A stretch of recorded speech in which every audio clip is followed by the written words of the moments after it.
Здравейте! Днес ви отвеждам в едно място, което сякаш е спряло времето. Село Вуково.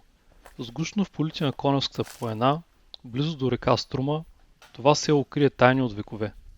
Но Вуково не е просто история, то е легенда. Самото име идва от древната дума за вълк – Вук.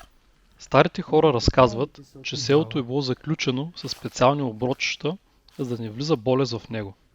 А най-интересното е, че местните хора вярват, че храмът е построен върху силно място, енергийна точка, която пази селото от беди. Да. Храмът, който виждате, е построен 1858 година. Българското възраждане в своя разцвет. Хората от Вуково, по това време заможни и будни, решават, че малките вкопани в земята средновековни храмове вече не са достатъчни. Те искали нещо голямо, светло и величествено. Така се ражда този храм. Представете си, всяка плоча тук е пренесена на ръка, а всеки лев е отделен от скромния залък на местните, за да издигнат своя молитвен дом. В двора му някой е кипял живот в килийното училище, там където вярата и грамотността са вървели ръка за ръка. Когато прекрачите прага, ароматът на тамян и тишина ви обгръщат веднага. Тук няма туристически шум, има само автентичност. Иконостасът, изработен от майстори, които са влагали душата си във всяка резба, ни напомня, че изкуството и религията са спасили духа ни в най-тъмните времена.